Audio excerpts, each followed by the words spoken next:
10h. Radio Côte d'Ivoire, le bulletin d'info. Lydie Quadou. Bonjour à tous, bienvenue à cette session d'information sur Radio Côte d'Ivoire.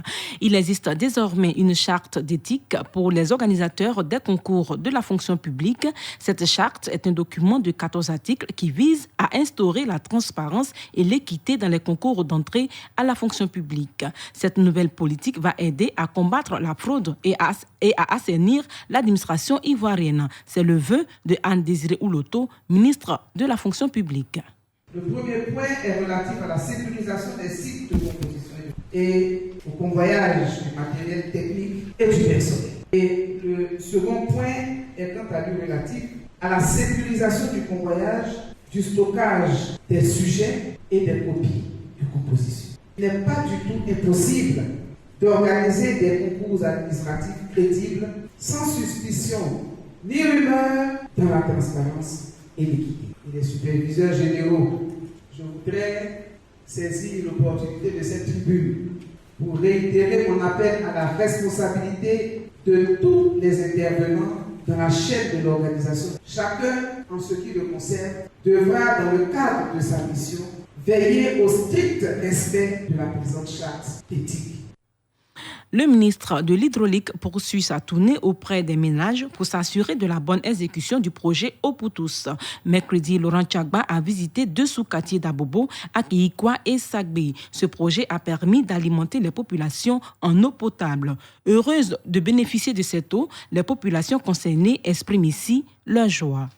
Danon Eric Aprenonce. Nous sommes à Kekwadjibi. On est content, on a eu l'eau. Je suis contente. Il n'y a plus chargé l'eau, il n'y a plus 4 heures chez l'eau. Je suis dans la douche l'eau vers 8 mois. Je suis contente. Chef Mbolo, chef adjoint de Sagbe Céleste. Effectivement, l'eau coule dans nos robinets. Avec le ministre Tchagba, l'eau coule effectivement dans nos robinets. Avec 10 000 francs seulement, on vous pose le compteur.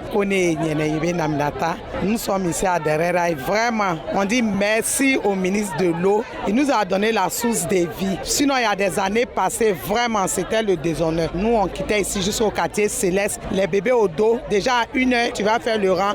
Mais au jour d'aujourd'hui, tu te réveilles à n'importe quelle heure, tu ouvres ton robinet, ton eau coule. Et puis, avec une modique somme de 10 000 francs, nous, on a pu installer nos compteurs. Vraiment, on dit merci au ministre, merci au président de la République. Fin de la rencontre des directeurs généraux de Loterie nationale du Conseil de l'entente de la sous-région ouest africaine. Ils étaient rassemblés à Abidjan à l'occasion de la 27e édition du tirage de la tranche commune entente. Beaucoup d'activités ont meublé cette rencontre au titre desquelles le don d'un centre communautaire à Abobo et des travaux d'experts. Le directeur de cabinet adjoint du ministre de l'économie et des finances a salué les résolutions des experts. On écoute Vassogbo Bamba.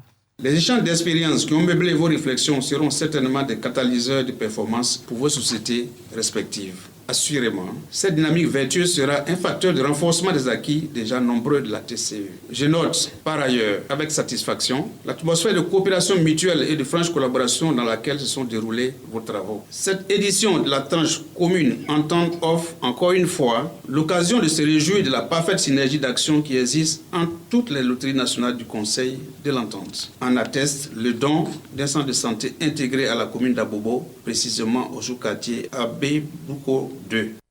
Le Bénin abritera la 28e édition du tirage de la tranche commune entente 2022.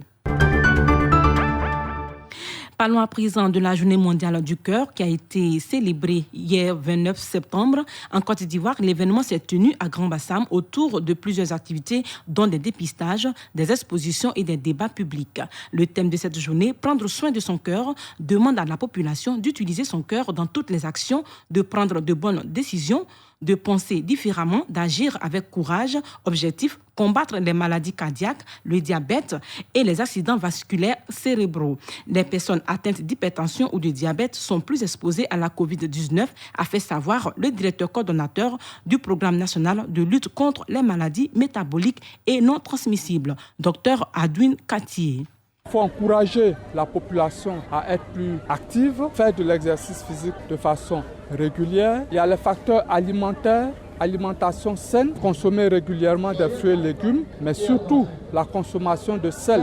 Il faut la réduire. Il faut consommer par personne pas plus de 5 grammes par sel par jour. 5 grammes, c'est l'équivalent d'une cuillère à café rase. Et puis aussi, pour toutes ces maladies cardiovasculaires-là, il y a le stress qu'il faut savoir gérer. Les personnes qui ont des maladies cardiovasculaires sont exposées à faire des formes graves de Covid. Il faut encourager la population à venir se faire vacciner. C'est une méthode efficace et qui est sans aucun risque de pouvoir se protéger contre cette pandémie-là. Toujours dans le domaine de la santé, une liste complémentaire de médicaments sera bientôt disponible dans les pharmacies pour les assurés CMU. L'information a été donnée lors d'un atelier de formation organisé à la Caisse nationale d'assurance maladie. Une vingtaine de journalistes ont été outillés à l'occasion sur les prestations et le parcours de soins de la couverture maladie universelle. Sur le bilan et les perspectives de la CMU, on écoute la directrice de l'affiliation de la CENAM, Kone Kalidja Bamba. La CMU est vraiment une réalité pour toute personne vivant en Côte d'Ivoire. Aujourd'hui, nous sommes à environ 3 200 000 personnes qui ont été enrôlées. Sur cet effectif, on a pratiquement 3 millions de cartes qui ont été produites et un effectif de 2 100 000 cartes qui ont été retirées. Donc on a pratiquement sur les sites d'enrôlement 900 000 cartes et je voudrais profiter de votre canal là pour appeler les populations pour les récupérer. En termes de perspective, nous sommes en train de partir vers l'intégration d'autres couches de population à la CMU. Donc on a des arrêtés qui ont été pris pour certaines filières agricoles. Donc des travaux sont en cours pour pouvoir les enrôler et les intégrer à la CMU. Sur l'offre de soins, on a entamé des travaux pour que justement les populations, aussi bien dans les centres de santé publics du réseau de la CMU que dans les pharmacies privées, que les médicaments de la couverture maladie universelle soient disponibles. La 6e journée internationale de la traduction du Côte d'Ivoire s'est ouverte mercredi dernier à Abidjan. Le thème de cette édition, on n'a jamais été aussi proche, veut traduire une dynamique nouvelle afin de porter haut la profession de l'interprétariat qui se situe dans un village planétaire. Sébastien Guéhi est le commissaire général de la JT Côte d'Ivoire. En Côte d'Ivoire, les langues sont importantes vu qu'elles nous permettent de nous ouvrir sur l'extérieur et d'apporter à la Côte d'Ivoire les avantages des richesses et des bonnes choses qui viennent d'autres cultures. Du point de vue des entreprises, du point de vue économique, technologique, scientifique, mais aussi du point de vue culturel.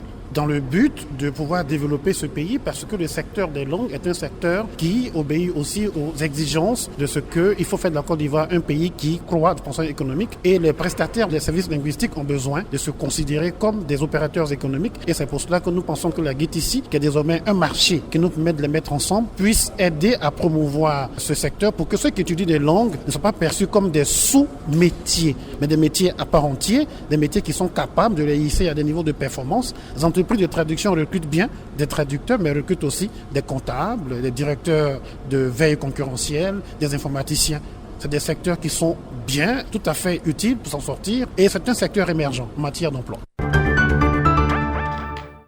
En République démocratique du Congo, les abus des droits de l'homme ont connu une augmentation de près de 50% par rapport au mois de juillet. Presque la totalité des violations et atteintes ont été perpétrées dans les régions affectées par les conflits armés en Ituri et le Nord Kivu, des provinces contrôlées par des militaires depuis mai où l'insécurité persiste.